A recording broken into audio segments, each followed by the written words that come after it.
जय हिंद साथियों, नमस्कार। आज एक बार फिर से आप सभी का स्वागत है आज की इस नई क्लास में।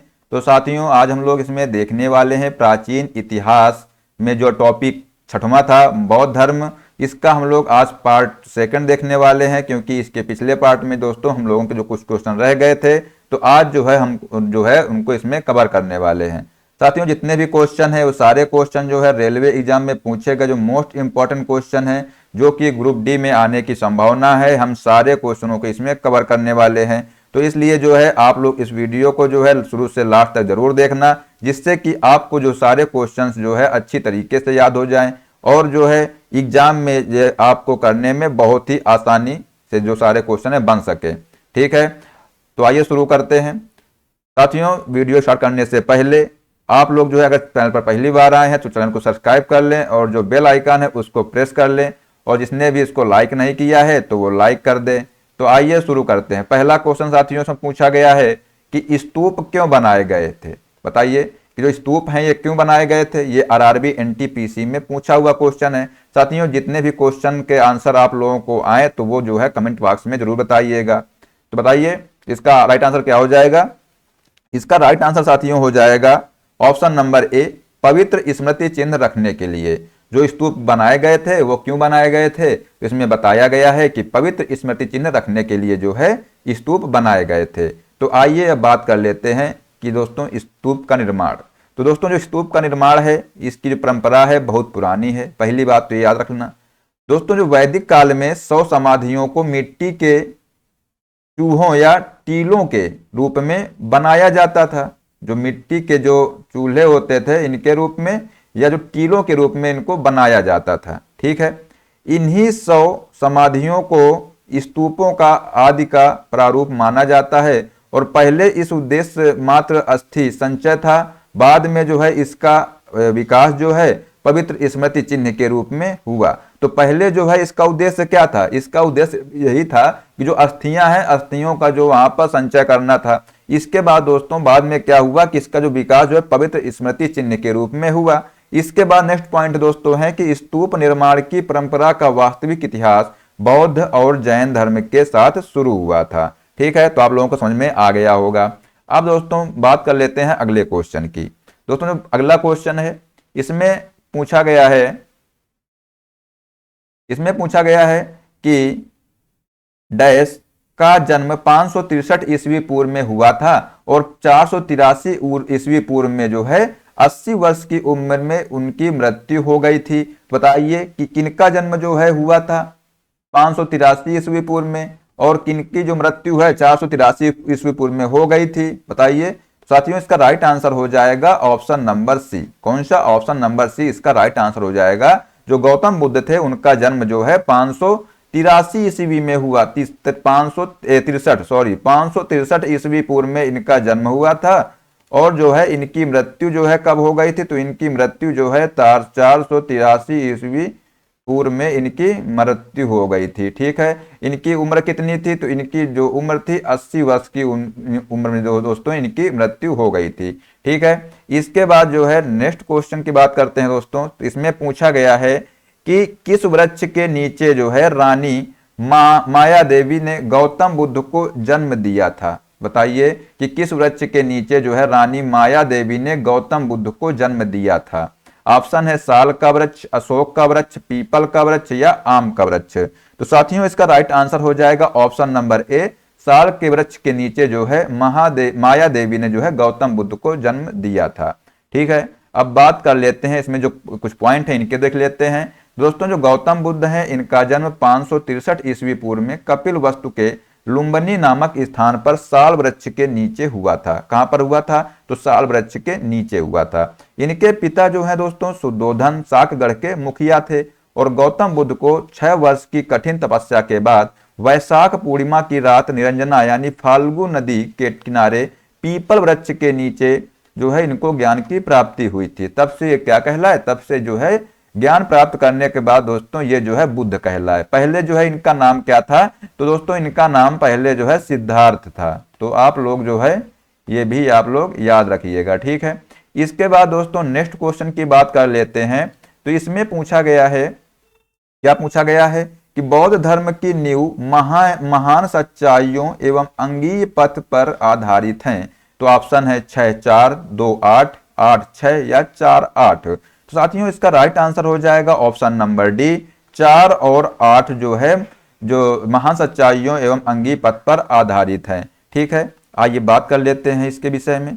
इसमें बताया गया है दोस्तों कि बुद्ध ने सांसारिक दुखों के संबंध में 4 आर्य सत्यों यानी सच्चाइयों का उपदेश दिया है और इसे संस्कृत में चात्वारि आर्य सत्यानि और पाली में जो है चत्तारि आर्य सच्चानि कहते हैं। भगवान बुद्ध के 4 आर्य सत्य निम्न हैं। वो कौन कौन से हैं दोस्तों? तो पहला है दुख, संसार में दुख है। ठीक है, पहला है क्या? दुख है। इसका मतलब है कि संसार में दुख है। दूसरा है दुख समुदाय दुख का कारण है। इसके बाद है निरोध, दुख का निवारण है। और इसके बाद दोस्तों चौथा है निरोध गामिनी प्रतिपदा निवारण के लिए अष्टांगिक मार्ग हैं। तो दोस्तों जो ये 4 सत्य हैं ये बुद्ध के 4 आर्य सत्य हैं। इन सांसारिक दुखों से मुक्ति हेतु बुद्ध ने अष्टांगिक मार्ग का वर्णन किया है और ये जो है दोस्तों सम्यक दृष्टि, सम्यक संकल्प, सम्यक वाक, सम्यक कर्मांत, सम्यक आजीव, सम्यक व्यायाम और सम्यक स्मृति और लास्ट है सम्यक समाधि। ये दोस्तों क्या है? तो ये जो है बुद्ध के अष्टांगिक मार्ग हैं। ठीक है, इसके बाद दोस्तों बात कर लेते हैं नेक्स्ट क्वेश्चन की। तो इसमें पूछा गया है कि निम्नलिखित में से कौन सा भगवान बुद्ध की 4 महान सच्चाइयों में नहीं है? तो बताइए इसका राइट आंसर क्या हो जाएगा? तो इसका राइट आंसर हो जाएगा ऑप्शन नंबर सी। दोस्तों इसका जो ऑप्शन नंबर सी है इसका राइट आंसर हो जाएगा। और इसमें बताया गया है कि यदि इच्छाओं से छुटकारा नहीं मिलता है तो दुखों से निवारण हो सकता है। क्या बताया गया है? कि यदि इच्छाओं से छुटकारा नहीं मिलता है तो दुखों से निवारण हो सकता है। यही इसका राइट आंसर हो जाएगा। इसके बाद दोस्तों नेक्स्ट क्वेश्चन है। इसमें पूछा गया है कि त्रिपिटक पवित्र धर्म ग्रंथ से त्रिपिटक जो है दोस्तों इसमें पूछा गया है कि त्रिपिटक पवित्र धर्म कौन से धर्म से संबंधित है? तो बताइए ऑप्शन है हिंदू धर्म से, पारसी धर्म से, जैन धर्म से या बौद्ध धर्म से। बताइए दोस्तों इसका राइट आंसर क्या हो जाएगा?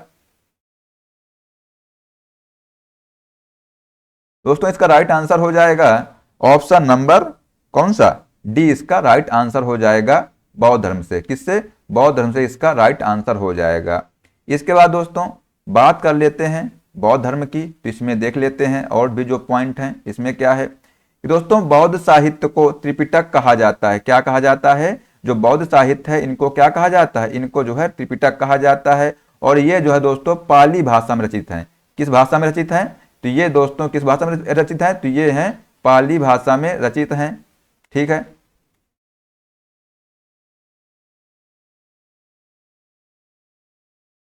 इसके बाद दोस्तों नेक्स्ट पॉइंट में कहा गया है जिसमें से बुद्ध की मृत्यु के बाद उनकी जो शिक्षाओं को संकलित कर 3 भागों में जो बांटा गया है, विनय पिटक, सूत्र पिटक और अभिधम्म पिटक।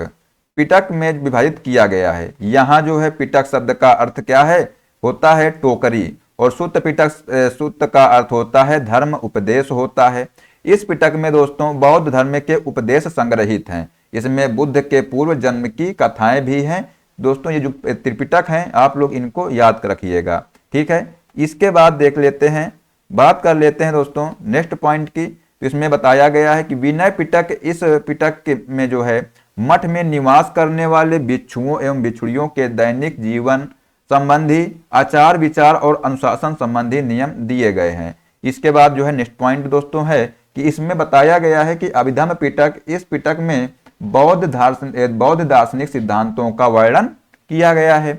इसके बाद दोस्तों नेक्स्ट क्वेश्चन की बात कर लेते हैं। तो इसमें से नेक्स्ट क्वेश्चन क्या पूछा गया है? पूछा गया है दोस्तों कि त्रिपिटक उपदेशों का सबसे पहला संग्रह है। बताइए, ऑप्शन है जैन, हिंदू, बौद्ध धर्म, आर्य। साथियों इसका राइट आंसर हो जाएगा ऑप्शन नंबर सी। इसका राइट आंसर हो जाएगा बौद्ध धर्म से जो है त्रिपिटक उपदेशों का सबसे पहला संग्रह कौन सा है? तो बौद्ध धर्म। इसके बाद दोस्तों नेक्स्ट क्वेश्चन है। इसमें पूछा गया है कि गौतम बुद्ध ने अपना प्रथम प्रवचन कहाँ दिया था? बताइए कि जो गौतम बुद्ध थे इन्होंने जो है पहला प्रवचन या पहला उपदेश कहाँ पर दिया था, तो इसका जो राइट आंसर हो जाएगा साथियों ऑप्शन नंबर बी, कहाँ पर दिया था, सारनाथ में जो है गौतम बुद्ध ने अपना पहला उपदेश दिया था। ठीक है, तो दोस्तों ये क्वेश्चन हम लोग बार बार पढ़ रहे हैं, तो इसका मतलब है कि आप लोगों को याद हो गया होगा। ठीक है, सारनाथ जो है वाराणसी से 10 किलोमीटर पूर्वोत्तर में स्थित प्रमुख बौद्ध स्थल है। ठीक है दोस्तों, इसके बाद नेक्स्ट पॉइंट है कि ज्ञान प्राप्ति के पश्चात भगवान बुद्ध ने अपना प्रथम उपदेश यहीं दिया था, जिसे धर्म चक्र प्रवर्तन का नाम दिया जाता है, और जो बौद्ध मत के प्रचार प्रसार का आरंभ था। यह स्थान दोस्तों बौद्ध धर्म के 4 प्रमुख तीर्थों में से एक है। कौन सा स्थान, तो ये जो है सारनाथ। ठीक है, इसके बाद दोस्तों नेक्स्ट क्वेश्चन की बात करते हैं, तो इसमें पूछा गया है कि गौतम बुद्ध ने अपना पहला उपदेश कहां पर दिया था। तो अभी आप लोगों ने ऊपर देखा है पिछले क्वेश्चन में कि जो है गौतम बुद्ध ने अपना पहला उपदेश कहां पर दिया था। बताइए इसका राइट आंसर क्या हो जाएगा। साथियों इसका राइट आंसर हो जाएगा ऑप्शन नंबर सी, सारनाथ। क्या हो जाएगा, सारनाथ इसका राइट आंसर हो जाएगा। इसके बाद दोस्तों नेक्स्ट क्वेश्चन की बात करते हैं, तो इसमें पूछा गया है, क्या पूछा गया है कि गौतम बुद्ध को ज्ञान कहाँ प्राप्त हुआ था। तो बताइए दोस्तों जो गौतम बुद्ध हैं इनको ज्ञान कहाँ पर प्राप्त हुआ था। तो दोस्तों जो बोध गया है, बोध गया में दोस्तों इनको ज्ञान प्राप्त हुआ था। किसको, गौतम बुद्ध को। और जो कुशीनगर है दोस्तों, गौतम बुद्ध की यहाँ पर मृत्यु हो गई थी। और जो लुम्बिनी है दोस्तों, तो लुम्बिनी में जो है इनका जन्म हुआ था। ठीक है, तो आप लोग जो है ये भी याद रख लेना। ठीक है, इसके बाद दोस्तों इसमें बात कर लेते हैं कुछ महत्वपूर्ण पॉइंटों की। तो इसमें बताया गया है कि बौद्ध धर्म के प्रवर्तक गौतम बुद्ध को 35 वर्ष की आयु में जो है उर्वेला यानी बोध गया में जो है बोधि यानी पीपल वृक्ष के नीचे निरंजना नदी के तट पर जो है वैशाख पूर्णिमा के दिन ज्ञान की प्राप्ति हुई थी। इसके बाद है कि इसके पश्चात ये बुद्ध कहलाए, और बुद्ध ने अपना सर्वाधिक उपदेश जो है दोस्तों कौशल देश की राजधानी श्रावस्ती में दिया था। तो ये पॉइंट बहुत ही इंपॉर्टेंट पॉइंट है। ठीक है, इसके बाद दोस्तों नेक्स्ट क्वेश्चन की बात कर लेते हैं। तो इसमें पूछा गया है कि बौद्ध ग्रंथों का अध्ययन करने के लिए विजयवाड़ा में कौन सा चीनी विद्वान रहा है। तो बताइए इसका राइट आंसर क्या हो जाएगा। दोस्तों इसका राइट आंसर हो जाएगा ऑप्शन नंबर बी, इसका राइट आंसर हो जाएगा जुआनजांग। कौन रहा है, तो जुआनजांग जो है बौद्ध ग्रंथों का अध्ययन करने के लिए विजयवाड़ा में रहा है। ठीक है, इसके बाद इसमें क्या महत्वपूर्ण पॉइंट है दोस्तों इसमें बताया गया है कि बौद्ध ग्रंथों का अध्ययन करने के लिए जो है विजयवाड़ा में जुआनजांग नामक चीनी विद्वान रहता था। ठीक है, इसके बाद जो है चीनी बौद्ध धर्म में बौद्ध धर्म की चीनी शाखा है, और बौद्ध धर्म की परंपराओं ने 2000 वर्षों तक चीनी संस्कृति एवं सभ्यता पर गहरा प्रभाव छोड़ा। यह बौद्ध परंपराएं चीनी कला, राजनीति, साहित्य, दर्शन तथा चिकित्सा में देखी जा सकती हैं। दुनिया की 65% से अधिक बौद्ध आबादी चीन में रहती है दोस्तों, और इसी में से आगे बात करते हैं कि इन्हीं कारणों से चीन में जो विद्वान भारत में आकर के यहाँ के बौद्ध ग्रंथों का अध्ययन करते थे, तथा यहाँ के विचारों एवं मूल्यों को चीन में बौद्ध धर्म के लोग आत्मसात कर लेते थे। ठीक है, तो आप लोगों को ये बात समझ में आ गई होगी। नेक्स्ट क्वेश्चन की दोस्तों बात कर लेते हैं। तो इसमें पूछा गया है कि बोध गया किस भारतीय राज्य में स्थित है। बताइए इसका राइट आंसर क्या हो जाएगा कि जो बोध गया है वो किस भारतीय राज्य में स्थित है। बताइए साथियों इसका जो राइट आंसर हो जाएगा ऑप्शन नंबर बी, इसका राइट आंसर हो जाएगा बिहार में, कि यहाँ पर बिहार जो है इसका राइट आंसर हो जाएगा। इसके बाद दोस्तों नेक्स्ट क्वेश्चन है, बात करते हैं नेक्स्ट क्वेश्चन की। तो इसमें पूछा गया है कि गौतम बुद्ध ने अपने उपदेशों में जनसाधारण की भाषा का प्रयोग किया है। बताइए किस भाषा का प्रयोग किया है, ये इसमें पूछा गया है। बताइए मगधी का, संस्कृत का, प्राकृत का या पाली का। साथियों हम जो है क्वेश्चंस को बार बार पढ़ चुके हैं, तो इसका आंसर आप लोग बता सकते हैं। जिसने भी इस वीडियो को अच्छे से देखा होगा तो वो इसका आंसर जरूर बता सकता है। बताइए साथियों इसका राइट आंसर हो जाएगा ऑप्शन नंबर डी, पाली भाषा का जो है इन्होंने अपने उपदेशों में प्रयोग किया है। इसके बाद दोस्तों नेक्स्ट क्वेश्चन है, इसमें से क्या पूछा गया है। दोस्तों इसमें पूछा गया है कि जातक कथाओं में डैश के जन्म और उनके पूर्व जीवन का वर्णन मिलता है। बताइए बताइए इसका राइट आंसर क्या हो जाएगा। ऑप्शन जो है इसके बुद्ध, भगवान विष्णु, महावीर या भगवान कृष्ण। साथियों इसका जो राइट आंसर हो जाएगा ऑप्शन नंबर ए, इसका राइट आंसर हो जाएगा बुद्ध।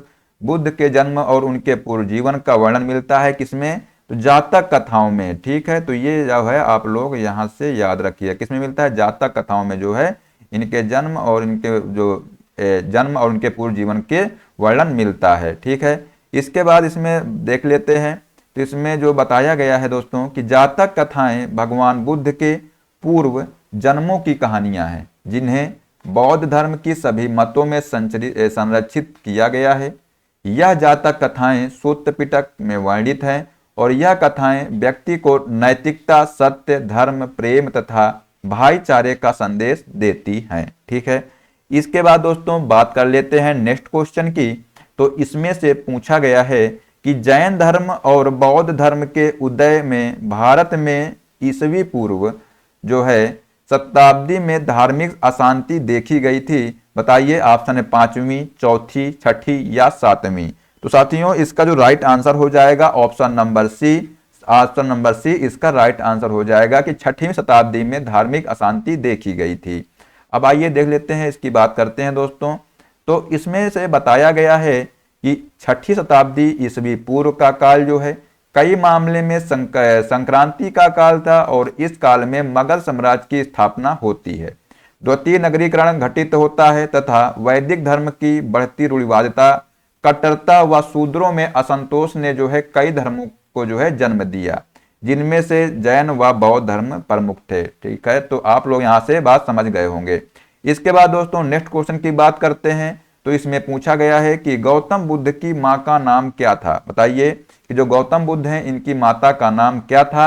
ऑप्शन है माया, त्रिशला, कनिका या कौशल्या। साथियों बताइए इसका राइट आंसर क्या हो जाएगा।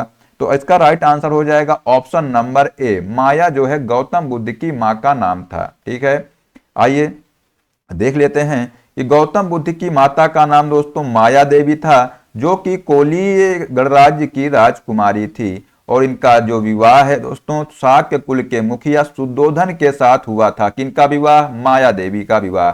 यानी कि जो दोस्तों गौतम बुद्ध की जो माता थी तो कौन थी, माया देवी थी, और इनके पिता कौन थे, तो शुद्धोधन जो है गौतम बुद्ध के पिता थे।